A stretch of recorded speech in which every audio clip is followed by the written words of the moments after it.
Latest version جناب professor Ghamidi صاحب آئے ہوئے ہیں, وہ بھی قرآن حدیث کی, میں مانتا ہوں قرآن حدیث کو, قرآن حدیث قرآن حدیث قرآن حدیث, لیکن آپ دیکھو قرآن حدیث کے نام پہ روزے کا بیڑا غرق, جمعے کی نماز کا انکار کر دیا. اس میں نے کلپ ریکارڈ کروایا تھا, انہوں نے کہا غامدی صاحب نے کہا جمعہ بادشاہ پڑھائے گا یا بادشاہ کا نائب پڑھائے گا, غیر مسلم ریاستوں میں نہ بادشاہ ہے نہ بادشاہ کا نائب ہے, جمعہ مارکیٹ سے کیا ہو گیا. اور پھر دلیل کیا دی ہے کہ اسلاف میں صحابہ کے دور میں تابعین میں تو خلیفہ پڑھایا کرتا تھا, حجاج بن یوسف پڑھایا کرتا تھا. اور بھائی وہ حجاج بن یوسف ہونے کے باوجود اس کو جمعہ پڑھانا آتا تھا. آج بھی ہم کہتے ہیں کہ پڑھا دو بھائی, وزیر اعظم آ کے پڑھا دے, ہم اڑ جائیں گے. آتا کہاں ہے پڑھانا وزیر اعظم کو؟ یہ اس کی کیا دلیل ہے کہ گورنر نہیں پڑھا رہا, تم امام بھی نہیں پڑھائے گا. آپ جمعے کو قرآن کی آیت ہے کہ تم پر جمعہ فرض کیا گیا ہے, جمعے کی طرف دوڑ کے آؤ تم. جمعے کی نماز غام صاحب آپ کے کچھ متفرق تبصرے ہیں جو دنیا بھر میں بہت مقبول ہوئے, علماء نے اس کو ہدف تنقید بنایا, اس پر اشکالات افہامات پیش کیے. میں چاہتا ہوں اس موضوع پر پہلے آپ کا موقف ہم جانیں. کہا جاتا ہے کہ آپ کے نزدیک جمعے کا ممبر صرف حکمرانوں کے لیے یا ان کے مقرر کردہ نمائندوں کے لیے خاص ہے. آپ علماء اکرام کا جمعے کا خطبہ دینا اس کو درست نہیں سمجھتے. یہاں تک آپ نے کہا کہ یہ پرانے زمانوں کے انداز میں ہائی ٹریزن تھا. اور دوسری بات, غیر مسلم ممالک جہاں پر مسلم اکثریتی حکومتیں نہیں ہیں وہاں پر جمعے کے انعقاد کو آپ لازم نہیں سمجھتے. آپ کا پورا موقف کیا اب تک سامنے نہیں آ سکا. میں چاہتا ہوں اس نشست میں حسب سابق ہم سب سے پہلے آپ کی رائے جانیں, کہتے کیا ہیں آپ, استدلال کیا ہے. یہ بھی بالکل وہی معاملہ ہے جو تراویح کی نماز کے باب میں زیر بحث آیا ہے. میں نے کوئی اختلاف نہیں کیا, میں نے کوئی نیا اجتہاد بھی نہیں کیا, میں نے اصل حقیقت کو واضح کرنے کی کوشش کی ہے. اچھا, جس طرح میں نے اس سے پچھلی ایک نشست میں بتایا تھا کہ تراویح کے نماز کے بارے میں نے یہ بتانے کی صحیح کی ہے کہ اس کی حقیقت کیا ہے. رسالت مآب صلی اللہ علیہ وسلم کے زمانے میں یہ نماز کس طرح پڑھی جا رہی تھی, بعد کے زمانوں میں کیا ہوا, ہمارے ہاں جو روایت قائم ہو چکی ہے وہ اپنی کیا تاریخ رکھتی ہے. یہی صورتحال جمعے کی ہے. چنانچہ میں پہلے آپ کو یہ بتاتا ہوں کہ میں نے اپنی کتاب میزان میں جمعے کو کس طرح بیان کیا ہے. اچھا, یہ ظاہر ہے کہ ایک ایسی نماز ہے جس کا ذکر قرآن میں بھی ہے, جس کو ایک سنت کے طور پر جاری کیا گیا ہے. اس کی بڑی غیر معمولی اہمیت ہے. دین میں جب کوئی چیز اس اہمیت کی حامل ہے تو یہ ضروری ہے کہ اس کو اس کی اصل کے لحاظ سے پورے تدبر کے ساتھ سمجھ لیا جائے. ٹھیک, جب آپ اس کو سمجھ لیں گے تو میں نے جو کچھ وقتاً فوقتاً کہا ہے وہ بھی واضح ہو جائے گا. میں نے لکھا ہے جمعے کے دن مسلمانوں پر لازم کیا گیا ہے کہ نماز ظہر کی جگہ وہ اسی دن کے لیے خاص ایک اجتماعی نماز کا اہتمام کریں. اچھا, ہم پر جو 5 نمازیں فرض کی گئی ہیں ان کے بارے میں ہم جانتے ہیں کہ وہ گھر میں بھی پڑھی جا سکتی ہیں, تنہا بھی ادا کی جا سکتی ہیں. یہ بالکل صحیح ہے کہ اگر معبد قریب ہے یا چند لوگ جمع ہیں تو اسی بات کی ترغیب دی گئی ہے اور اس کو بہت باعث اجر قرار دیا گیا ہے کہ ہم وہ نماز جماعت کے ساتھ پڑھیں, ہم معبد میں جا کر پڑھیں. تاہم نماز اگر تنہا بھی پڑھ لی جائے تو ادا ہو جاتی ہے. جمعے کے بارے میں یہ نہیں ہے. جمعے کی نماز اپنی ابتدا ہی سے ایک اجتماعی نماز ہے. اس میں جماعتی ہونی ہے. اس کو جا کر کسی دوسری جگہ پڑھنا ہے جہاں پر اس کا خصوصی اہتمام ہوگا. وہ کوئی مسجد بھی ہو سکتی ہے, وہ کوئی کھلا میدان بھی ہو سکتا ہے.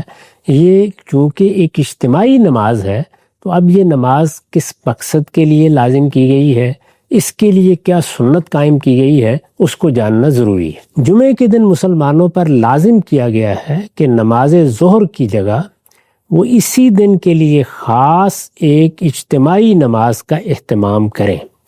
اس نماز کے لیے جو طریقہ شریعت میں مقرر کیا گیا ہے وہ یہ ہے. ظہر کی نماز 4 رکعت ہے. یہ نماز 4 رکعت نہیں ہے, یہ اس کی جگہ لے لیتی ہے.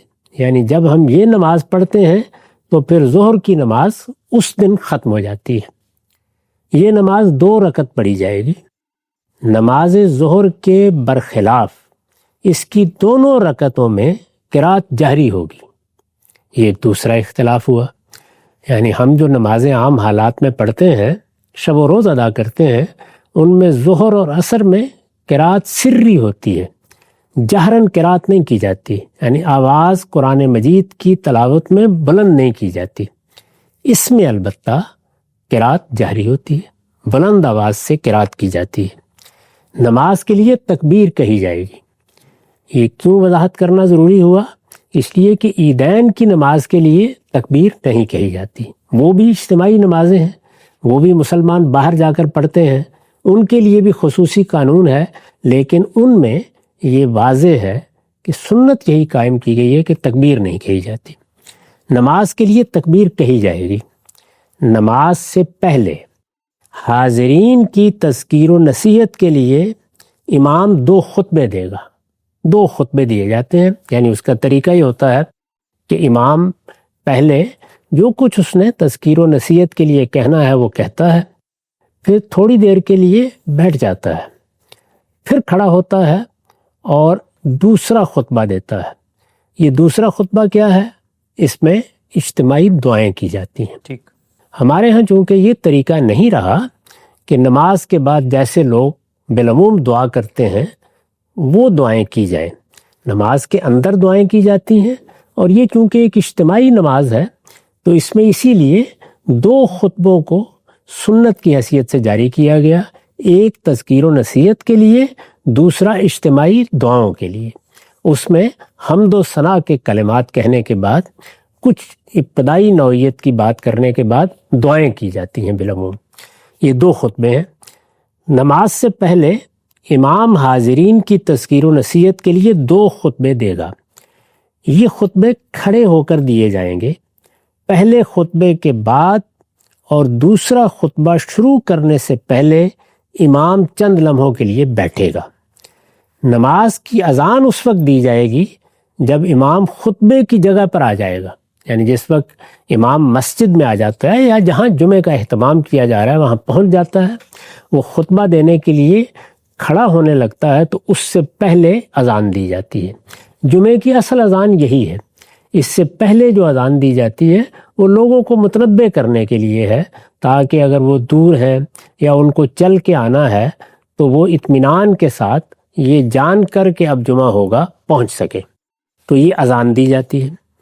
اذان ہوتے ہی تمام مسلمان مردوں کے لیے ضروری ہے کہ ان کے پاس اگر کوئی عذر نہ ہو تو اپنی مصروفیات چھوڑ کر نماز کے لیے حاضر ہو جائیں۔ خواتین بھی آئیں گی، آ سکتی ہیں۔ عیدین میں بھی رسالت مآب صلی اللہ علیہ وسلم نے انہیں آنے کی ترغیب دی ہے، لیکن ان پر اس طرح کی اجتماعی نمازوں میں شریک ہونا لازم نہیں کیا گیا۔ ٹھیک۔ اور انہیں بشارت دی گئی ہے کہ وہ اگر نہیں آ سکیں گی تو اجر کی مستحق پھر بھی ہوں گی، وہ اپنے گھر میں بھی اگر نماز پڑھیں گی۔ تاہم جمعے کے لیے، عیدین کے لیے وہ اگر آئیں تو اس کو پسندیدہ قرار دیا گیا ہے، بلکہ رسالت مآب صلی اللہ علیہ وسلم نے ان کو تاکید کی ہے کہ تم آنے کی کوشش کیا کرو۔ اس میں اگر انہوں نے اپنا کوئی عذر بھی پیش کیا ہے تو آپ نے یہ کہا ہے کہ تم آ جاؤ اور آ کر جو کچھ تذکیر و نصیحت کی بات ہوتی ہے اس کو سن لیا کرو۔ اذان ہوتے ہی تمام مسلمان مردوں کے لیے ضروری ہے کہ ان کے پاس اگر کوئی عذر نہ ہو تو اپنی مصروفیات چھوڑ کر نماز کے لیے حاضر ہو جائیں۔ نماز کا خطاب، یہاں خطبہ دینا ہے، اجتماعی نماز ہے، نماز کا خطاب اور اس کی امامت مسلمانوں کے ارباب حل و عقد کریں گے۔ یہ جتنی چیزیں میں نے بیان کی ہیں یہ سب کی سب وہ ہیں جو سنت کی حیثیت سے رسالت مآب صلی اللہ علیہ وسلم نے جاری فرمائی ہیں۔ اس میں یہی سنت قائم کی گئی۔ رسالت مآب کے زمانے میں بھی یہی طریقہ رہا، آپ کے بعد صحابہ کرام کو اقتدار منتقل ہوا تو انہوں نے بھی یہی طریقہ اختیار کیا۔ یہ رسالت مآب صلی اللہ علیہ وسلم کا قائم کردہ طریقہ بھی ہے، یہ خلفائے راشدین کا قائم کردہ طریقہ بھی ہے۔ اس کے بعد بھی صدیوں تک اس کا اہتمام ہوتا رہا کہ مسلمانوں کے ارباب حل و عقد آئیں گے، وہ امامت کرائیں گے اور اس کا خطبہ بھی وہی دیں گے۔ ارباب حل و عقد خود آئیں گے یا اپنے کسی نائب کو، اپنے کسی نمائندے کو بھیجیں گے۔ نماز کا خطاب اور اس کی امامت مسلمانوں کے ارباب حل و عقد کریں گے، یعنی وہ لوگ جنہوں نے ان کی سیاسی ذمہ داریاں سنبھال رکھی ہیں، جن کے پاس ان کا اقتدار ہے، جو نظم اجتماعی کے ذمہ دار بنائے گئے ہیں، یا اگر قرآن کی تعبیر مستعار لیں تو جو ان کے اولو الامر ہیں۔ نماز کا خطاب اور اس کی امامت مسلمانوں کے ارباب حل و عقد کریں گے اور یہ صرف انہی مقامات پر ادا کی جائے گی، یہ صرف انہی مقامات پر ادا کی جائے گی جو ان کی طرف سے اس نماز کی جماعت کے لیے مقرر کیے جائیں گے۔ یعنی میں یا آپ اٹھ کر جمعے کی امامت کے لیے نہیں کھڑے ہو سکتے، میں یا آپ اٹھ کر یہ فیصلہ نہیں کر سکتے کہ ہم فلاں جگہ پر جمعہ پڑھیں گے۔ شب و روز کی 5 نمازوں کے معاملے میں یہ فیصلہ ہم ہی کرتے ہیں، بلکہ اگر کسی محلے میں مسجد بنانی ہے تو وہ بھی ہم ہی فیصلہ کرتے ہیں۔ لیکن جمعے کے معاملے میں جو سنت قائم کی گئی وہ یہ تھی کہ یہ فیصلہ ارباب حل وقت کریں گے کہاں کہاں جمعہ ہونا ہے۔ اس میں چونکہ ان کی طرف سے اہتمام کیا جانا ہے، ان کی طرف سے خطبے کی ذمہ داری کسی نے ادا کرنی ہے، ان کی طرف سے کسی نے امامت کے لیے آنا ہے، اور یہ ایک بڑا اجتماع بھی ہے۔ اس میں بہت سی چیزیں نظم و نسق کے حوالے سے بھی زیر بحث آ سکتی ہیں، اس لیے یہ ان کی ذمہ داری ہے کہ وہ اس کی جگہ مقرر کریں، اور جہاں وہ خود یا ان کا کوئی نمائندہ اس کی امامت کے لیے موجود ہوگا، یعنی دونوں چیزوں کو دیکھا جائے گا۔ ایک یہ کہ انہوں نے حالات کے لحاظ سے، انہوں نے اپنی سلطنت کے مختلف حصوں کے لحاظ سے، انہوں نے شہروں اور دیہات کے لحاظ سے، انہوں نے لوگوں کی سہولت کے لحاظ سے کون سی جگہ مقرر کی ہے جہاں جمعہ ادا کیا جائے گا، اور یہ کہ ان کی طرف سے کیا وہاں حاضری ہو سکے گی۔ یہ چونکہ ان کی ذمہ داری ہے تو اس تمام معاملے میں انہی کو فیصلہ بھی کرنا ہے۔ یہ بھی سنت قائم کی گئی۔ قرآن میں اس نماز کا ذکر اس طرح ہوا ہے، یہ نماز اپنی اہمیت کے لحاظ سے قرآن مجید میں بھی زیر بحث آ گئی ہے۔ اس میں مسلمانوں سے کوتاہی ہوئی، رسالت مآب صلی اللہ علیہ وسلم خطبہ دے رہے تھے، کوتاہی ہوئی تو قرآن مجید میں ذکر بھی ہوا، تاکید بھی کی گئی، اور یہ بتایا گیا کہ اس اجتماعی نماز کی کتنی اہمیت ہے۔ قرآن کے الفاظ ہیں، یہ سورہ جمعہ ہے، 9 سے 10 آیات ہیں۔ یا ایھا الذین آمنوا اذا نودی للصلاۃ من یوم الجمعۃ فاسعوا الی ذکر اللہ وذروا البیع ذالکم خیر لکم ان کنتم تعلمون فاذا قضیت الصلاۃ فانتشروا فی الارض وابتغوا من فضل اللہ واذکروا اللہ کثیرا لعلکم تفلحون۔ ترجمہ ہے، ایمان والو پیغمبر کی قدر پہچانو، اور جمعے کے دن جب اس کی طرف سے نماز کے لیے اذان دی جائے تو اللہ کے ذکر کی طرف مستعدی سے چل کھڑے ہو اور خرید و فروخت چھوڑ دو، یہ تمہارے لیے بہتر ہے اگر تم جانو۔ پھر جب نماز ختم ہو جائے تو زمین میں پھیل جاؤ اور اللہ کا فضل تلاش کرو، اور اللہ کو کثرت سے یاد کرتے رہو تاکہ تم فلاح پاؤ۔ یہ اس نماز کے بارے میں قانون ہے۔ میں نے عرض کیا کہ میں نے اس میں وہ چیزیں بیان نہیں کی جو اخبار احاد میں آئی ہیں اور جن میں رسالت مآب صلی اللہ علیہ وسلم نے اس کی اہمیت واضح کی ہے، یا اس کے بارے میں کسی چیز پر توجہ دلائی ہے، یا اس کے بعض آداب بتائے ہیں۔ وہ ضروری چیزیں جو رسالت مآب صلی اللہ علیہ وسلم نے اختیار فرمائی، سنت کے طور پر ان کو جاری کیا، اور جن کے بارے میں یہ کہا جا سکتا ہے کہ یہ گویا نماز جمعہ کو ادا کرنے کا وہ طریقہ ہے جو شارع نے مقرر کر دیا ہے۔ اس کو سمجھ لینے کے بعد اب یہ دیکھیے کہ ہمارے ہاں یا ہماری علمی تاریخ میں جب عبادات کو فقہا دیکھتے ہیں تو وہ کیا چیزیں ہیں جو اپنے فہم کے لحاظ سے متعین کرتے ہیں۔ یہ میرا طریقہ ہے، یعنی میں کیا طریقہ اختیار کرتا ہوں کہ جو مقرر کردہ طریقہ ہے وہ بیان کر دیتا ہوں، اس کے بعد پھر فقہی معاملات زیر بحث آتے ہیں۔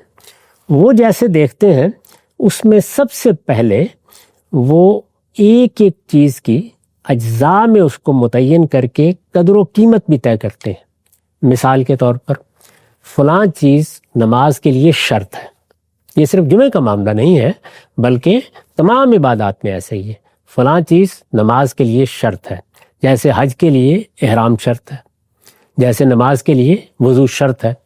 تو شرائط کو متعین کریں گے، کیا چیزیں ایسی ہیں کہ جو اگر نہ ہوئیں تو نماز ہی نہیں ہوگی، حج ہی نہیں ہوگا۔ شرائط متعین کرتے ہیں۔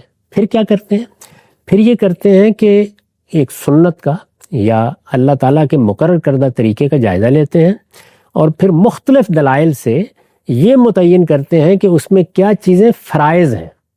یہ آپ کے علم میں ہے کہ نماز کے فرائض وہ قرآن مجید کی آیات سے متعین کرتے ہیں. جی.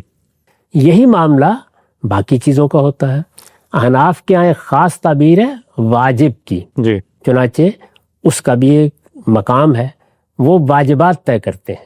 آپ نے سنا ہوگا کہ جب سجدہ سہو کے بارے میں بات ہوتی ہے تو یہ بتایا جاتا ہے کہ یہ اس وقت کیا جائے گا جب کوئی واجب کسی نے چھوڑ دیا ہے. یعنی فرائض میں سے کوئی چیز رہ گئی ہے تو نماز دہرائی جائے گی، لیکن اگر واجب چھوڑ دیا ہے تو سجدہ سہو کیا جا سکتا ہے. اسی طرح کیا چیزیں ہیں کہ جو رسالت مآب صلی اللہ علیہ وسلم نے لازم بھی نہیں کی، ان کے بارے میں یہ بھی نہیں کہا جا سکتا کہ ان کو چھوڑ دیا تو اس کی تلافی کرنی ضروری ہے، لیکن وہ آپ کا اسوہ ہے، اس کو وہ اپنے طریقے پر بالعموم سنتی کے لفظ سے تعبیر کرتے ہیں. تو نماز کے سنن بیان کریں گے. یہاں سنت کا لفظ اس معنی میں نہیں ہے جس میں دین کے ماخذ میں یہ لفظ بولا جاتا ہے، بلکہ اس مفہوم میں جس میں میں اسوہ کا لفظ بولتا ہوں، اس کو بھی متعین کرتے ہیں. اسی طرح وہ چیزیں جو رسالت مآب صلی اللہ علیہ وسلم نے کبھی کہی ہیں یا ان کے بارے میں پسندیدگی کا اظہار کیا ہے، ان کو بھی مستحبات کی فہرست میں رکھ کے بیان کیا جاتا ہے. یہ ان کا طریقہ ہے. ظاہر ہے کہ وہ جمعے کو بھی ایسے ہی دیکھیں گے. جب وہ جمعے کو اس طریقے سے دیکھتے ہیں تو اس میں چند سوالات پیدا ہوتے ہیں. ان میں سے 2 سوالات ایسے ہیں جو بڑی اہمیت اختیار کر گئے. میں نے یہاں پر جو عبارت آپ کو سنائی ہے اس کو ذرا پھر سنیے، میں نے اس کو کس طرح دیکھا ہے اور فقہا کیسے دیکھتے ہیں. میں نے لکھا ہے اور میں یہ سنا چکا ہوں، دہرا رہا ہوں تاکہ بات واضح ہو جائے. نماز کا خطاب اور اس کی امامت مسلمانوں کے ارباب حل وقت کریں گے، اور یہ صرف انہی مقامات پر ادا کی جائے گی جو ان کی طرف سے اس نماز کی جماعت کے لیے مقرر کیے جائیں گے، اور جہاں وہ خود یا ان کا کوئی نمائندہ اس کی امامت کے لیے موجود ہوگا. یہ 2 باتیں میں نے اس طرح بیان کی ہیں.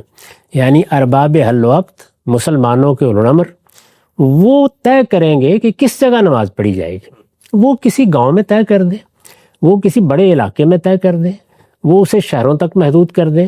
وہ اصل میں انتظامی ضرورتوں کو سامنے رکھ کر، چونکہ یہ نماز ان کے اہتمام میں ادا ہونی ہے، وہ طے کریں گے. اس سے یہ بحث پیدا ہوئی فقہا کے ہاں کہ وہ جگہ کیا ہونی چاہیے. چنانچہ اس کو مصر جامع سے تعبیر کیا جاتا ہے. اچھا. اس پر بڑی بحثیں آپ کو ملیں گی کہ جمعہ مصر جامع میں ادا ہوگا. اب یہ کہ مصر جامع کیا ہے، اس کی تعریف کیا ہے، یعنی اس میں پھر آپ یہ دیکھتے ہیں کہ بہت اختلافات ہیں.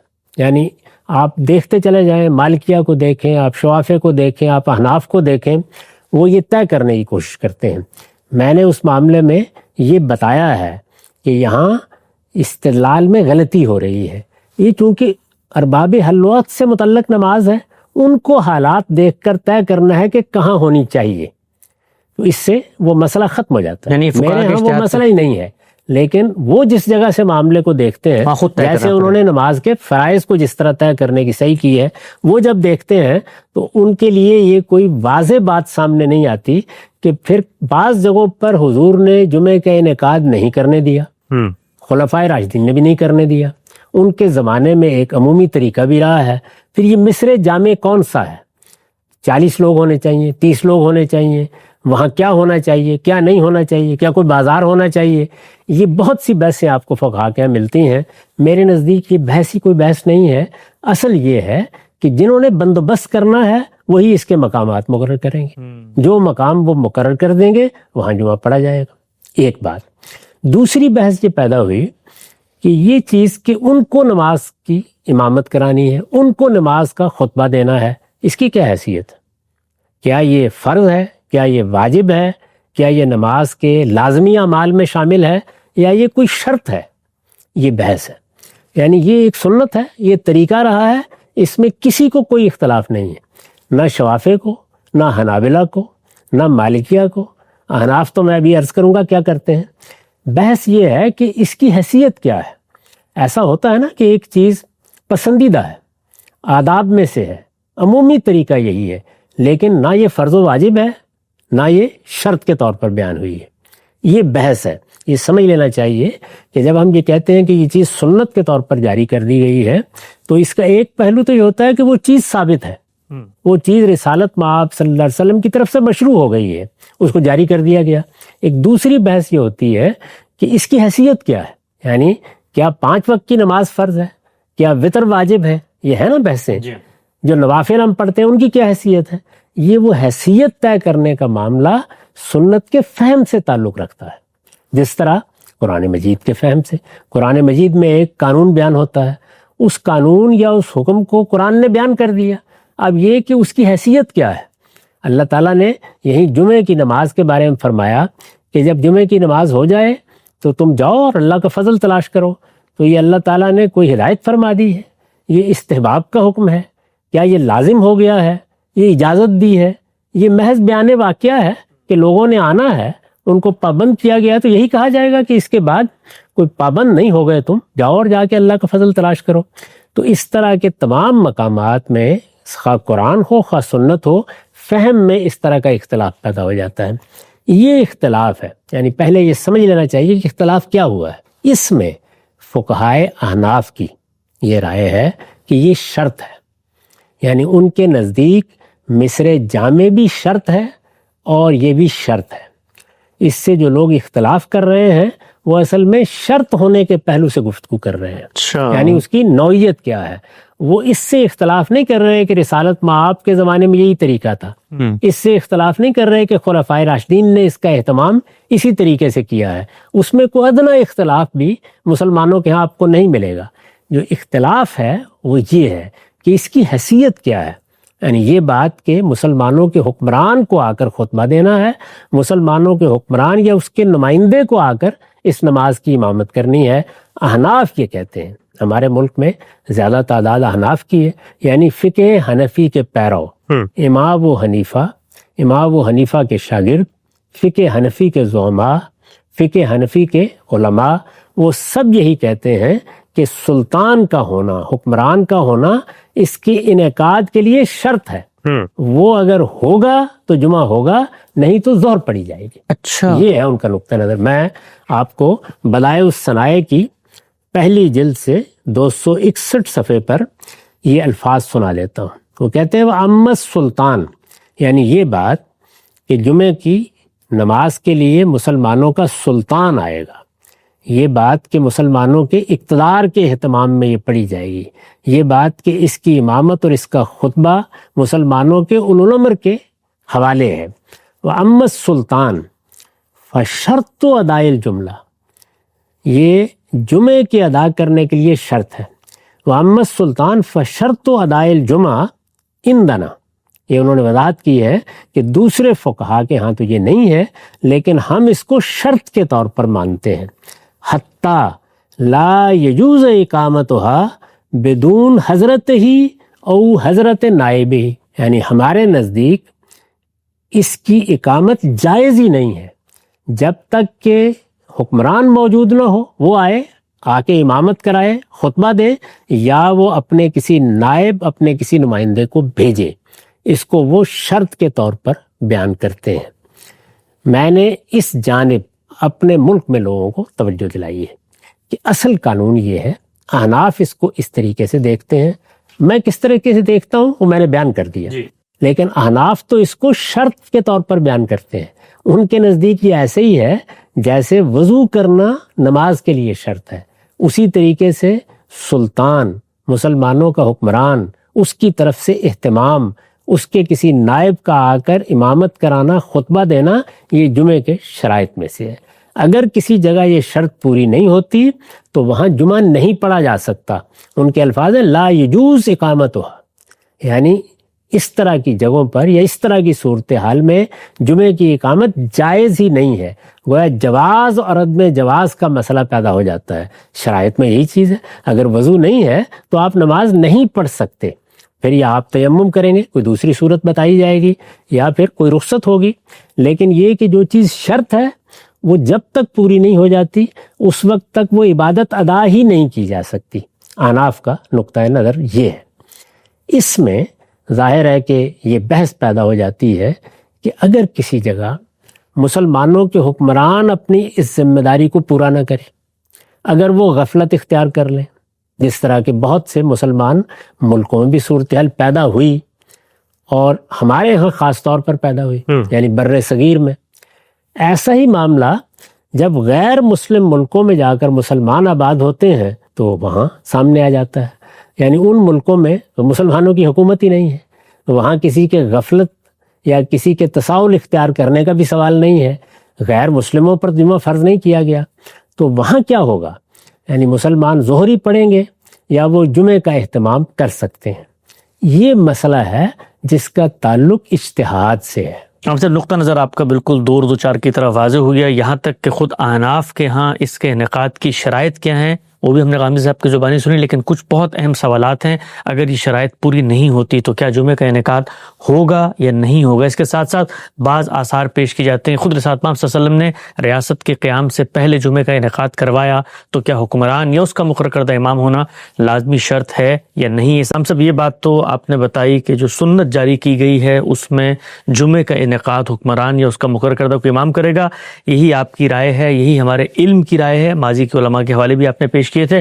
آگے بڑھاتے ہیں سلسلہ گفتگو کو. پھر اس کے بعد یہ جو دونوں اطلاقی معاملات ہیں، میں جاننا چاہتا ہوں اس میں آپ نے جو اجتہادی رائے دی ہے کہ اگر مسلمانوں کا مقرر کردہ امام نہیں ہوتا تو پھر کیا علماء کو اجازت ہے وہاں پر جمعہ پڑھانے کی، اور ساتھ ساتھ جن ممالک میں مسلمان موجود ہیں لیکن حکومت مسلمانوں کی نہیں ہے وہاں پر جمعہ لازم نہیں ہے، یہ معاملات کیسے پیش آئے اور اس میں آپ کے اجتہاد کی بنیاد کیا ہے؟ یہ معلوم ہے کہ جب رسالت مآب صلی اللہ علیہ وسلم کے بعد مسلمانوں کا نظم اجتماعی قائم ہوا تو یہ نظم اجتماعی صدیوں تک انہی اصولوں پر رہا ہے جو دین کے معاملے میں قائم کر دیے گئے تھے. ہمارے ہاں خلفائے راشدین کا زمانہ ہو، بنو امیہ کا زمانہ ہو، بنو عباس کا زمانہ ہو، یہی روایت رہی. اور یہ روایت ظاہر ہے کہ خود رسالت مآب صلی اللہ علیہ وسلم کی قائم کردہ تھی. فقہا نے جب اس پر کام کرنا شروع کیا ہے تو اس میں جیسا کہ میں نے پچھلی دفعہ عرض کیا تھا، یہ بحث ہوئی کہ جو سنت قائم کی گئی ہے، خواہ وہ نماز میں ہے، خواہ وہ روزے میں ہے، خواہ وہ جمعے میں ہے، عیدین میں ہے، حج و عمرہ میں ہے، اس میں کون سی چیزیں شرط کی حیثیت رکھتی ہیں، کون سی چیزیں فرائض کی حیثیت رکھتی ہیں. میں نے عرض کیا تھا کہ احناف کے ہاں ایک اصطلاح واجب کی بھی ہے.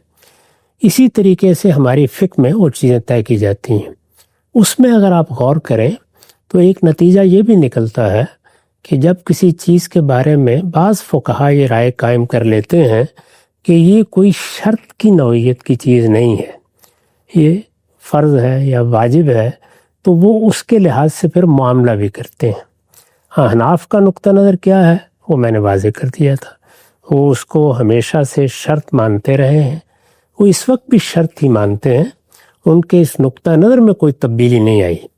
یہ سوال پیدا ہوا کہ مسلمانوں کے حکمران اگر یہ ذمہ داری انجام دینے کے لیے تیار نہیں ہیں، ظاہر ہے کہ حکمرانوں کے اطوار میں، ان کے کام کرنے کے طریقوں میں وقت کے ساتھ انحطاط بھی آتا ہے، انحرافات بھی پیدا ہوتے ہیں. یہ ایک بڑی ذمہ داری ہے، اور یہ صرف ذمہ داری نہیں ہے بلکہ یہ حکمران کو ایک ایسی جگہ لا کر کھڑا کر دیتی ہے جہاں وہ فی الواقع عوام کے سامنے جواب دہ ہو جاتا ہے. یعنی اس میں جواب دہی کا پہلو بھی بڑا غیر معمولی ہے، اور خود لوگوں کے ساتھ مل کے اجتماعی طور پر اپنی بندگی کے اظہار کا پہلو بھی بڑا غیر معمولی ہے. یہ تو اس کے اندر چھپے ہوئے مقاصد ہیں، وہ مضمرات ہیں جن کو سامنے رکھ کر یہ سنت قائم کی گئی ہے. لیکن اگر حکمران اس درجے کے مسلمان نہ رہیں، یا اپنے اسلام کے بارے میں اس طرح متنبع نہ رہیں، یا اپنی ذمہ داریوں کے بارے میں ایسے حساس نہ رہیں جس طرح کے مختلف جگہوں پر ہوا ہے، تو پھر کیا کیا جائے؟ ایک یہ سوال تھا.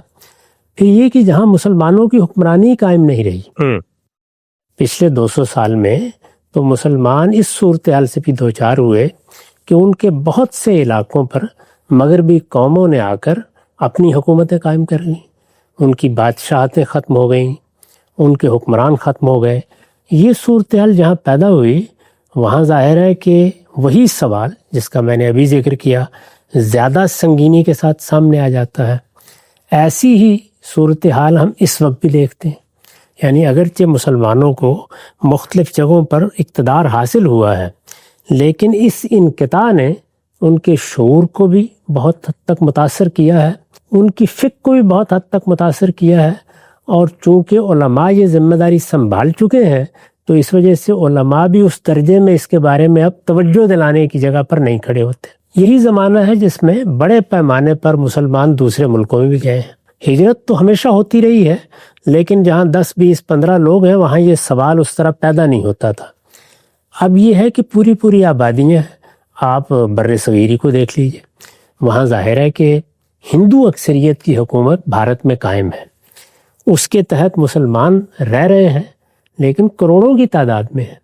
تو کروڑوں کی تعداد میں مسلمان اب ایک ملک میں رہ رہے ہیں، وہاں پہلے سے ان کی مسجدیں موجود ہیں، ان کے ہاں کچھ روایتیں بھی قائم ہیں، ان کو کیا کرنا چاہیے؟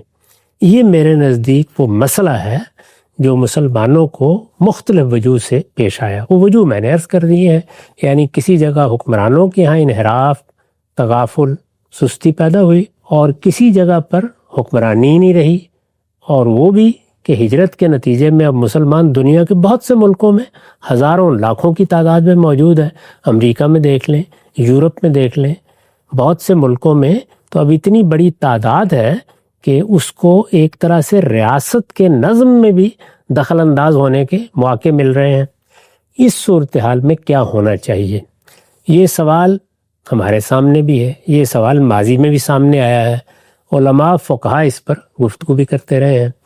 اس میں میرے نزدیک جو صحیح اصول ہے وہ وہی ہے کہ جس وقت دین کے کسی حکم پر اس کے حدود و شرائط کے ساتھ اس کے بارے میں اللہ تعالیٰ نے یا اللہ کے پیغمبر نے جو قاعدے مقرر کیے ہیں انہیں ملحوظ رکھتے ہوئے عمل کرنا ممکن نہ رہے تو کیا کرنا چاہیے؟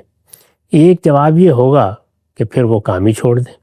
جیسے کہ مثال کے طور پر نماز کے لیے وضو شرط ہے، پانی میسر نہیں رہا، تو دین نے ہمیں جو تعلیم دی وہ یہ تھی کہ اس طرح کی صورتحال اگر عبادات کے معاملے میں پیدا ہو جائے، اس لیے کہ عبادات بندگی کا اظہار ہے، بندہ اس میں اپنے پروردگار کے سامنے اپنی عبدیت کو ظاہر کرتا ہے، یہ خود اس پروردگار کی طرف سے مقرر کردہ طریقے ہیں جن سے ہم اپنی بندگی کا اظہار کرتے ہیں۔ اس طرح کی صورتحال میں اس کو ترجیح دی جائے کہ کسی کمتر صورت کا لحاظ کرتے ہوئے وہی عبادت انجام پا جائے۔ تو نماز میں دیکھیے خود اللہ تعالیٰ نے رہنمائی فرمائی کہ اس طرح کی صورتحال پیدا ہو جائے تو اگرچہ وضو شرط ہے، یعنی عام حالات میں وضو کی نوعیت بھی وہی ہے، اس کے بغیر نماز نہیں پڑھی جا سکتی، لیکن اجازت ہی نہیں دی گئی بلکہ ایک طریقہ مقرر کر دیا گیا کہ تیمم کر کے اس طریقے سے نماز پڑھ لی جائے۔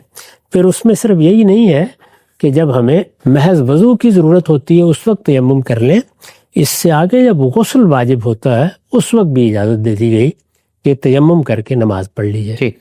اسی قاعدے کو سامنے رکھ کر لوگوں کے ذہن میں یہ خیال پیدا ہوا کہ اب اگر یہ صورت نہیں ہے تو پھر کیا اس اصول کو ملحوظ نہیں رکھنا چاہیے کہ حکمران ہیں کیا؟ حکمران در حقیقت مسلمانوں کے نمائندے ہیں، ٹھیک، مسلمانوں نے ان کو مقرر کیا ہے۔ یہ بات قرآن سے بھی واضح ہوتی ہے کہ وہ حکمران کا نام لے کے احکام نہیں دیتا، وہ مسلمانوں کی جماعت کو احکام دیتا ہے۔ مسلمانوں کی جماعت کے افراد بحیثیت ایک امت کے اس کے مخاطب ہوتے ہیں، یا ایک قوم کے کہہ لیجیے مخاطب ہوتے ہیں۔ جب وہ مخاطب ہوتے ہیں تو پھر ہم اس سے یہ نتیجہ نکالتے ہیں کہ اب اگر اس جماعت کا، اس قوم کا، اس امت کا کوئی نظم اجتماعی ہے تو اس کے ذمہ دار، اس کے ارباب حل وقت وہ اس کے مسئول ہو جائیں گے۔ جمعہ کا معاملہ بھی بالکل ایسا ہی ہے، یعنی مسلمان جب ایک امت کی حیثیت سے اپنی الگ حیثیت متعین کر لیتے ہیں تو خود رسول اللہ کا عمل یہ بتا رہا ہے کہ آپ نے جمعے کا حکم دے دیا۔ جیسے کہ ہجرت ہوئی تو ابھی جا کر آپ نے باقاعدہ وہاں نظم حکومت قائم نہیں کیا تھا، لیکن آپ نے لوگوں سے یہ کہا کہ وہ جمعے کا اہتمام کریں۔ اس سے یہ نتیجہ نکلتا ہے کہ اصلاً اس حکم کا مخاطب بھی مسلمان بحیثیت قوم، بحیثیت جماعت ہے۔ جب وہ بحیثیت جماعت ہے تو عام حالات میں تو یہی ہوگا اور یہی ہونا چاہیے کہ ان کا اگر کوئی اجتماعی نظم قائم ہے تو اس کے ذمہ دار آئیں اور اس کا اہتمام کریں۔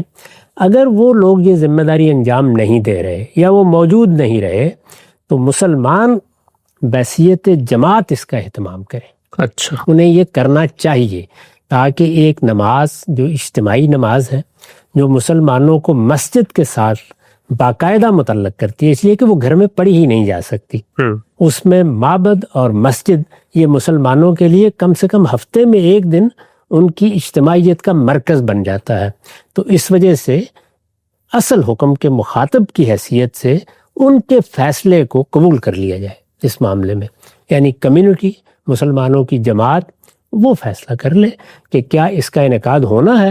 اگر اس کا انعقاد ہونا ہے تو اس کی جگہ بھی وہ متعین کر دے گی، اور اپنی طرف سے جیسے حکمران کو یہ حق تھا کہ وہ اپنا نمائندہ مقرر کرے، اسی طرح مسلمانوں کی جماعت بھی یہ کام کر لے گی. یہ ایک اجتہادی اطلاق ہے جس کے تحت پھر علماء نے جمعہ پڑھانا شروع کیا. اس میں بہت بحثیں بھی رہی ہیں. میں نے پچھلے بار بھی عرض کیا تھا کہ یہ بحث رہی کہ ہم نے ایک اجتہاد کیا ہے، لیکن اس وقت تو اگر دیکھا جائے تو ظہر کی نماز فرض ہوتی ہے، تو پھر احتیاطی طور پر ظہر بھی پڑھی جاتی رہی. ٹھیک، اس طرح کے نشیب و فراز رہے ہیں. آہستہ آہستہ لوگ اس کے عادی ہو گئے، پھر وہ جمعہ ہی پڑھنے لگ گئے. اور اب ہم یہ دیکھتے ہیں کہ جن ملکوں میں یہ نظم قائم نہیں ہے، بہت سے ملکوں میں تو وہی صورتحال ہے. وہاں حکمران ہی تقرر کرتے ہیں، جامع مسجد انہی کے اہتمام میں ہوتی ہے، ان کی اجازت کے بغیر کوئی وہاں جمعے کا انعقاد نہیں کر سکتا. جامع مسجد کہاں بننی ہے اس کی اجازت بھی وہی دیتے ہیں. لیکن ہمارے ہاں یہ صورتحال نہیں ہے. یعنی بر صغیر میں جب وہاں یہ صورتحال نہیں ہے تو ظاہر ہے کہ اس کا ایک لازمی نتیجہ یہ نکلتا ہے کہ پھر کمیونٹی یا مسلمانوں کی جماعت یا مسلمان قوم آپ کہہ لیجئے، وہ اپنے طریقے کے اوپر علماء کا تقرر کر دیتی ہے. اس طرح بتدریج حکمرانوں کی بجائے، الامر کے بجائے، ارباب حل وقت کی بجائے یہ ممبر یعنی جمعہ کا ممبر، عیدین کا ممبر، یہ علماء کے پاس چلا گیا ہے. میرے نزدیک، اور میں اس کی بار بار تکرار کرتا ہوں، کہ یہ توجہ دلانی چاہیے. حکمران جہاں موجود ہیں ان کو کہنا چاہیے کہ وہ یہ کام کریں. اسی طریقے سے جن ملکوں میں مسلمانوں کی حکمرانی نہیں ہے، جہاں وہ دوسری قوموں کے تحت رہ رہے ہیں، یہ دوسرے مذاہب کی قوموں کے تحت رہ رہے ہیں، وہاں بھی انہیں یہ توجہ دلائی جائے کہ وہ اپنی کمیونٹی کا ایک نظم ضرور قائم کریں. یعنی پوری کمیونٹی کا ان ذمہ داریوں کو انجام دینے کے لیے جن میں کسی اختلاف کا سوال نہیں ہے. جنازے ہونے ہیں، جنازے کی نماز پڑھی جانی ہے، میتوں کو دفنانا ہے، قبرستانوں کا اہتمام کرنا ہے، اسی طرح جمعہ عیدین کا اہتمام ہے. تو اس مقصد کے لیے کمیونٹی یا مسلمانوں کی قوم یا جو لوگ بھی کسی جگہ موجود ہیں، وہ بحیثیت جماعت اس ذمہ داری کو نیابتاً انجام دینا شروع کر دیں. ٹھیک، یہی صورتحال ظاہر ہے کہ بر صغیر میں، خاص طور پر بھارت میں مسلمانوں کو درپیش، وہاں بہت بڑی آبادی ہے، پہلے سے ایک روایت قائم ہو چکی ہوئی ہے. وہاں زیادہ بڑا مسئلہ اس لیے پیدا نہیں ہوا کہ جو مسئلہ اس وقت وہاں مسلمانوں کو درپیش ہے وہی انگریزوں کے آنے کے بعد درپیش تھا. تو اس لیے جو اجتہاد کیا گیا تھا اس کے مطابق وہاں بھی عمل ہو رہا ہے. وہی روایت پاکستان بننے کے باوجود، بنگلہ دیش کی ایک الگ حکومت قائم ہونے کے باوجود دونوں ملکوں میں بھی ہے. یعنی جو ممبر علماء کے پاس چلا گیا تھا وہ علمائی کے پاس ہے، اور علماء اس کو اب آسانی سے چھوڑنے کے لیے بھی تیار نہیں ہے. تو اس وجہ سے اس اجتہادی پہلو کو بھی واضح کیا جائے اور اس کے ساتھ اصل کی طرف توجہ بھی دلائی جائے، کیونکہ وہ بہت بڑی بات ہے کہ مسلمانوں کے حکمران اپنی اس ذمہ داری کو پہچانیں. وہ 5 چیزیں جو حکمرانوں کے حوالے کی گئی ہیں اللہ تعالیٰ کی طرف سے، اللہ کے پیغمبر کی طرف سے، ان میں سب سے نمایاں یہی ہے کہ وہ جمعہ اور عیدین کی امامت بھی کریں گے، ان کا خطبہ بھی دیں گے، اور انہی کے اہتمام میں جو جگہ وہ مقرر کریں گے وہاں جمعہ پڑھا جائے گا، وہاں عیدین کا اہتمام ہوگا. نقطہ بالکل واضح ہوا. اچھا غم صاحب، یہ جو ایک اجتہاد ہے، ایک نئی صورتحال پیدا ہوئی، اس میں جو ایک رخصت کا پہلو تھا، یعنی شرط پر عمل درآمد ممکن نہیں ہے تو آدمی اس سے نیچے جاتا ہے اور اصل صورت کو قائم رکھنے کی کوشش کرتا ہے. اس پہ کچھ میں چاہتا ہوں طالبانہ سوالات آپ کی خدمت میں رکھوں. پہلی چیز یہ ہے کہ جو دین کے احکامات ہیں ان میں جب شرائط اللہ تعالیٰ نے رکھتی ہیں تو ان شرائط رکھنے کے پیچھے کوئی حکمت ہے، کوئی مقصدیت ہے، کوئی وجہ ہے. اگر وہ شرط نہیں پائی جاتی تو اس کام کا انعقاد نہیں ہونا چاہیے ہے. نماز کے باب میں تو چونکہ وہ فرض ہے، سب نے پڑھنی ہے، ہر حالت میں پڑھنی ہے، تو وہاں پر تو اگر ایک صورت پر عمل درآمد نہیں ہو رہا، وضو کے لیے پانی نہیں، تو چلیں آپ نیچے جائیں گے اور تیمم کر لیں گے، رخصت پر عمل درآمد ہو جائے گا.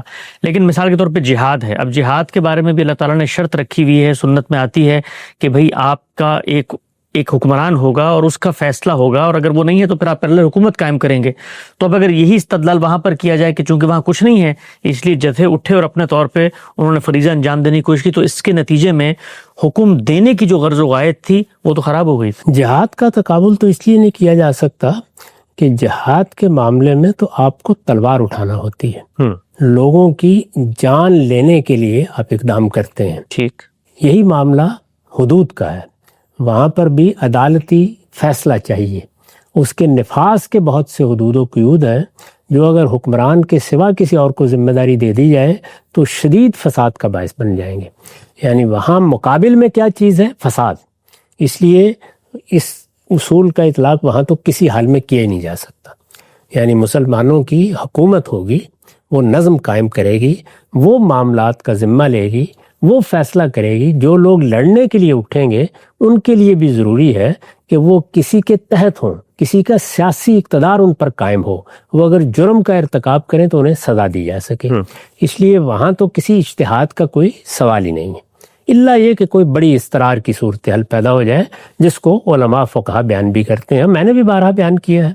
لیکن نماز، روزہ، حج، اس طرح کی جتنی چیزیں ہیں ان میں کسی فساد کا اندیشہ نہیں ہوتا. یعنی جو صورتحال بھی ہے اس میں بہرحال آدمی یہ کہتا ہے کہ اللہ کی عبادت ہے، کر لی ہم نے. اس کے باوس کہ کچھ فسادات اس میں بھی مضمر تھے اور وہ سامنے آئے. جی. یعنی اس میں یہ پہلو سامنے آیا کہ مسلمانوں کی مذہبی قیادت پیدا ہو گئی. یعنی ایک ہے علماء کا پیدا ہونا. علماء تو ہر علم و فن کے پیدا ہوں گے، طب کے بھی ہوں گے، سائنس کے بھی ہوں گے، دین کے بھی ہوں گے. علماء کا وجود یہ تو سوسائٹی کی ناگزیر ضرورت ہے، بلکہ انسانیت کی ناگزیر ضرورت ہے.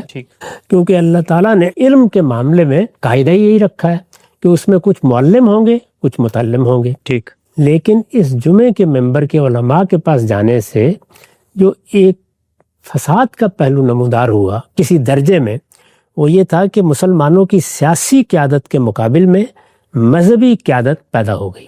اور صرف پیدا نہیں ہوئی بلکہ اس کو اس مسجد اور اس ممبر کی وجہ سے اور اس نماز کی وجہ سے ایک خاص طرح کا اثر و اقتدار بھی حاصل ہوا. ٹھیک. اس سے مذہبی قیادت اور سیاسی قیادت کی کشمکش وجود میں آئی ہے. تو یہ پہلو بہرحال ایسا ہے کہ جو غور و فکر پر متوجہ کرتا ہے. ٹھیک. تو میں نے یہ عرض کیا کہ اجتہاد کی بنیاد یہ تھی، یعنی اس میں اصول یہ رکھا گیا ہے. اس میں ظاہر ہے کہ یہ سوال ہو سکتا ہے کہ کیا یہ بہتر نہ تھا کہ مسلمان اس کا اہتمام نہ کرتے؟ اس سے ان کو یہ احساس بھی رہتا کہ یہ ایک بڑی چیز ہے جس سے ہم محروم ہیں. وہ اس کی کوشش بھی کرتے، حکمرانوں کو توجہ بھی دلاتے.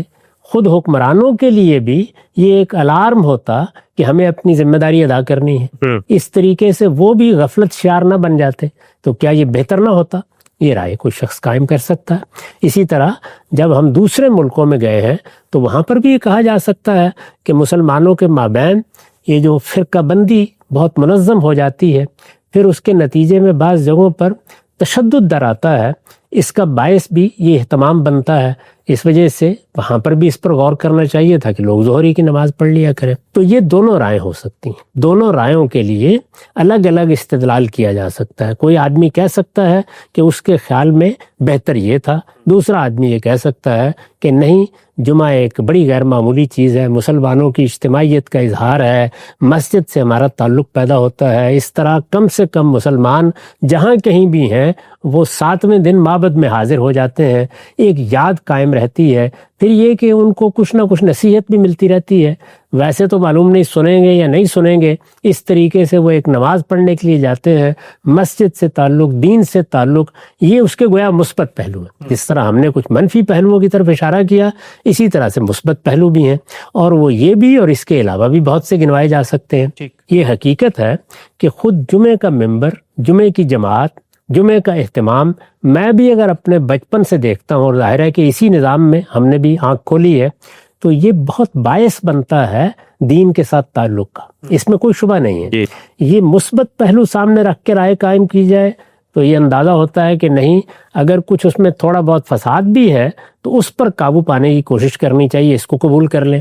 اس میں بھی ہمارے ہاں جو فقہا نے اصول قائم کیا، وہ بڑا عقلی اصول ہے کہ جب دونوں جانب معاملات اس نوعیت کے ہوں تو آپ ترجیح دیتے ہیں.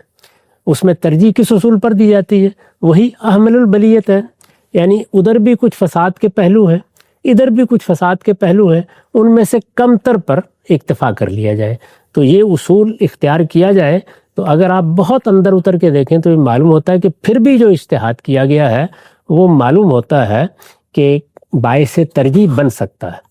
یعنی جمعہ نماز، مسجد سے تعلق، اس کا اہتمام، اس کے نتیجے میں جو مسلمانوں پر اچھے اثرات ہوتے ہیں وہ اس کے مقابلے میں بہت زیادہ ہیں جو ہم نے بعض مضمرات کی طرف اشارہ کیا جس میں کچھ فساد کے پہلو بھی چھپے ہوئے نظر آتے ہیں۔ تو میرے نزدیک ترجیح بھی قائم کی جا سکتی ہے۔ جہاں تک میری اپنی ذات کا تعلق ہے، اس رائے کو بہت اہمیت دینے کے باوجود، اس کو بار بار بیان کرنے کے باوجود، میں ایک اور پہلو سے بھی لوگوں کو توجہ دلاتا ہوں کہ وہ اس سے الگ نہ ہوں، اور وہ یہ ہے کہ جب مسلمان کسی چیز میں کوئی ترجیح دے لیں اجتماعی معاملات میں، یعنی وہ چیزیں جو مسلمانوں ہی سے متعلق کی گئی ہیں، مثلا جنازے کی نماز ہے، مثلا عیدین ہے، مثال کے طور پر جمعہ ہے، مثال کے طور پر جہاد ہے، اسی طرح حدود ہے، جب اس معاملے میں کوئی نظم بنا دیا جائے اور مسلمان کسی چیز کو ترجیح دے دیں تو پھر وہی بات ہے کہ اگر غیر معمولی کسی فساد کا اندیشہ نہیں ہے تو کوشش کرنی چاہیے کہ مسلمانوں کے اجتماعی فیصلے کے ساتھ رہیں۔ اچھا، تو یہ دوسرا اصول ہے۔ اس کی دلیل تو کیا ہے؟ گویا اس لیے کہ ہمیں مسلمانوں کی جماعت اور مسلمانوں کی جمعیت کے ساتھ رہنے کا حکم دیا گیا ہے۔ اچھا، یہ بتایا گیا ہے کہ مسلمانوں کے اندر کوئی تفرقہ پیدا کرنے کی کوشش نہ کرو۔ ٹھیک، یہ بتایا گیا ہے کہ اللہ کی رسی کو مضبوطی سے تھامو اور یاد رکھو کہ دینی معاملات میں اجتماعی فیصلوں کی پیروی کرو، اور اجتماعی فیصلوں کی پیروی کے بارے ہی میں یہ اصول بھی قائم کیا گیا ہے کہ امرہم شورا بینہم، جس کا لازمی نتیجہ یہی ہے۔ تو جو معاملات بھی ریاست سے متعلق ہیں، حکومت سے متعلق ہیں، مسلمانوں کی جماعت سے متعلق ہیں، ان میں عقلی اصول بھی یہی ہے، امرہم شورا بینہم کا تقاضا بھی یہی ہے کہ مسلمانوں کے فیصلے کی پیروی کی جائے۔ اس سے اگر ادنا درجے میں بھی کوئی اختلاف ہے یا بڑا اختلاف بھی ہے تو اس اختلاف کا اظہار کیا جائے، اس کے بارے میں دلائل دیں آپ، لیکن یہ کہ مسلمانوں کے نظم سے الگ ہو کر اپنے آپ کو جماعت سے الگ کر لینا، یہ اللہ تعالیٰ کے دین میں کسی لحاظ سے بھی قابل قبول نہیں ہے۔ اس میں جب باقاعدہ نظم ہوتا ہے تو وہاں تو رسالت مآب صلی اللہ علیہ وسلم نے فرمایا ہے کہ اگر مسلمانوں کے اجتماعی فیصلوں سے الگ ہو کے کھڑے ہو جاؤ گے تو ماتا میتتن جاہلیہ۔ تو اس وجہ سے میرے نزدیک اگر تینوں چیزوں کو آپ ملحوظ رکھیں کہ اس معاملے میں جو صورتحال مسلمانوں کو درپیش ہوئی اس میں ان کے لیے کس چیز کی ترجیح تھی، یعنی کیا وہ ایسا سوچ سکتے تھے؟ پہلی چیز یہ سوچ سکتے تھے۔ دوسرے یہ کہ ترجیح کس چیز کی تھی؟ ترجیح اسی وقت دینے کا سوال پیدا ہوتا ہے جب دلائل دونوں جانب موجود ہوں۔ تو ترجیح کس بات کی تھی؟ اور اگر ترجیح میں ایک فیصلہ مسلمانوں نے کر لیا ہے اور میں یا آپ اس سے اگر کوئی مختلف رائے بھی رکھتے ہیں، یعنی اگر فیصلہ کرنے کے موقع پر رائے لی جاتی تو ہو سکتا ہے کہ آپ یا میں یا کوئی دوسرا شخص یہ رائے دیتا کہ بہتر ہے کہ ظہری کی نماز پڑھ لی جائے، یہ اختلاف ہو سکتا تھا۔ لیکن جب مسلمانوں نے عالمی سطح پر یہ فیصلہ کر لیا تو پھر اس فیصلے کے ساتھ ہی رہنا چاہیے، یہی دین کا حکم ہے، یہی رسالت مآب صلی اللہ علیہ وسلم کی ہدایات کا تقاضا ہے۔ نقطہ بالکل واضح ہو گیا۔ ہم سب تین بنیادی سوالات میں چاہتا ہوں ان کی بھی وضاحت سامنے آ جائے۔ نماز چونکہ ایک دینی فریضہ ہے تو اس کے بارے میں حکم بھی متعین ہے، فرض نمازیں یہ ہیں۔ آپ نے خود جہاں پر مسلمانوں کوئی حکومت کو یا ریاست کو جو اختیارات دیے گئے ہیں ان میں یہ لکھا ہے کہ جمعے کا اہتمام کیا جائے گا، اور اگر حکمران بلاتا ہے تو پھر جمعے پہ جانا بھی ہے۔ اب یہاں پر تو حکمران موجود نہیں ہے، ایک کم تر صورت ہے، اس سے نیچے کی صورت ہے، تو عام مسلمانوں کے لیے حکم کیا ہے؟ اگر حکمران یا ان کا مقرر کردہ امام جمعے کا انعقاد نہیں کر رہا اور اجتہادی رائے کے نتیجے میں جمعہ منعقد ہو رہا ہے تو اب کیا مسلمان پر جمعے میں شرکت واجب ہے، لازم ہے یا نفل ہے؟ یہ تو میں نے عرض کر دیا کہ جب مسلمان کوئی فیصلہ کر لیں تو پھر اس فیصلے کی پابندی لازم ہے، اس سے الگ نہیں ہو سکتے ہم۔ رسالت مآب نے یہی تعلیم دی ہے، اس میں دیکھیے بار بار توجہ دلائی ہے کہ تم مثالی طور پر یہ خیال کر رہے ہو کہ وہ خلیفہ راشد ہو، نہیں، جیسا بھی حکمران ہوگا، جیسا بھی نظم ہوگا اس کا ساتھ دینا ضروری ہے۔ تو مسلمان جب نظم اجتماعی کے قائم مقام کے طور پر فیصلے کرتے ہیں تو وہ اصل میں اسی کی جگہ پر ہوتے ہیں، تو اس لیے میرے نزدیک لازم ہے کہ مسلمان جمعہ پڑھیں۔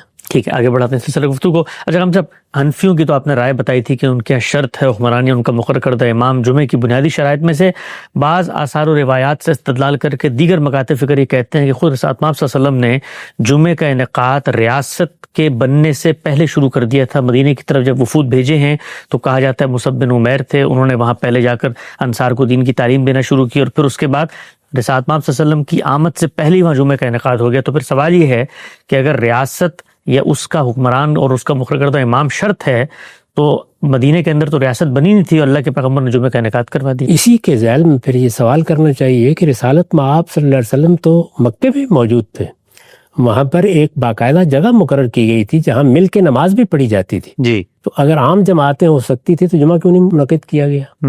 یہ تو اتنا ہی بڑا سوال یہ بھی پیدا ہو جائے گا۔ ٹھیک، اس معاملے کو سمجھنے میں غلطی ہو رہی ہے۔ رسالت مآب صلی اللہ علیہ وسلم کی بیعت کر لی گئی تھی، ٹھیک، وہاں کے رؤسائے قبائل نے آپ کو دعوت دے دی تھی، صحیح، یہ طے ہو گیا تھا کہ آپ ایک پناہ گزین کی حیثیت سے نہیں بلکہ حکمران کی حیثیت سے اب مدینہ آئیں گے۔ اچھا، مسلمانوں نے وہاں جا کے جب دعوت و تبلیغ کا کام کیا اور ان کی ایک باقاعدہ جمعیت بھی بن گئی اور رسالت مآب نے فیصلہ کر لیا کہ اب مدینہ منتقل ہونا ہے، اس وقت آپ نے فرمایا کہ جمعہ کا انعقاد شروع کر دیا جائے۔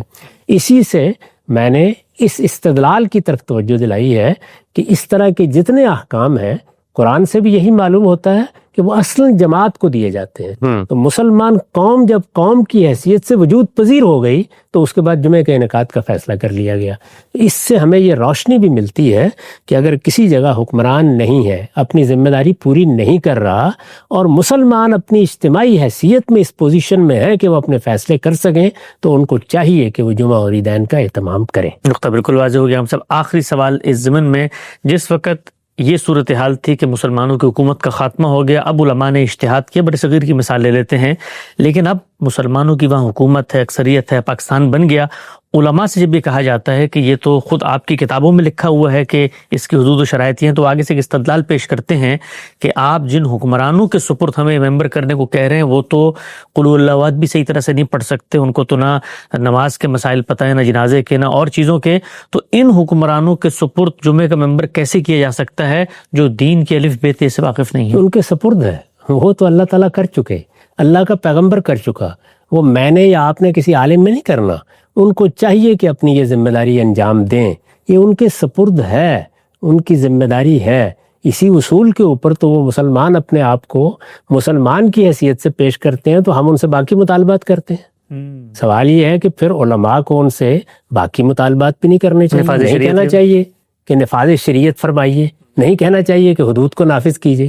یہ وہی مسلمان ہے، یعنی یہ جیسے بھی ہیں، جس طرح کے بھی ہیں، یہ اگر دنیا سے رخصت ہوں گے تو ان کے جنازے پڑھے جائیں گے اور پڑھانے کے لیے بھی آپ کھڑے ہوں گے۔ ان کو مسلمان مانا جاتا ہے، ان کی تکفیر تو کوئی شخص نہیں کرتا۔ تو جیسے کچھ بھی مسلمانوں کے حکمران جہاں کہیں ہیں، یہ ان کی دینی ذمہ داریاں ہیں، یہ دینی ذمہ داریاں وہ انجام دیں گے تو ان کو انجام دینے کی اہلیت بھی اپنے اندر پیدا کریں گے۔ اس وجہ سے یہ تو بالکل ہی بےمانی استدلال ہے۔ اللہ تعالیٰ فیصلہ کر چکے، اللہ کا پیغمبر فیصلہ کر چکا، ہمارا کام یہ ہے کہ ہم ان دینی ذمہ داریوں کی طرف انہیں توجہ دلائیں۔ ہم جب حکمرانوں کو خطاب کرتے ہیں تو کیا پہلے ان سے یہ کہتے ہیں کہ ذرا اپنے اسلام کو درست کر لیجئے؟ ہم ان سے کہتے ہیں کہ تم چونکہ مسلمانوں کے حکمران ہو، اس وجہ سے اللہ تعالیٰ نے جو قانون دیا ہے اس کے مطابق فیصلے کرو۔ آیت پڑھ کے سناتے ہیں کہ وَمَن لَّمْ يَحْكُم بِمَا أَنزَلَ اللَّهُ فَأُولَٰئِكَ هُمُ الْكَافِرُونَ، تو یہ کن کو دعوت دیتے ہیں؟ مسلمانوں کے انہی حکمرانوں کو دیتے ہیں۔ تو جیسے باقی چیزوں کی دعوت دیتے ہیں اسی طرح جمعے کے خطبے کی، جمعے کی امامت کی، جمعے کے اہتمام کی دعوت دیتے ہیں۔ نقطہ بالکل واضح ہو گیا۔ جمعے کی نماز سے متعلق جو دو اجتہادی معاملات ہیں اس میں غامدی صاحب کی آراء پر جو تنقید کی جاتی ہے اس کا ہم نے جواب طلب کیا۔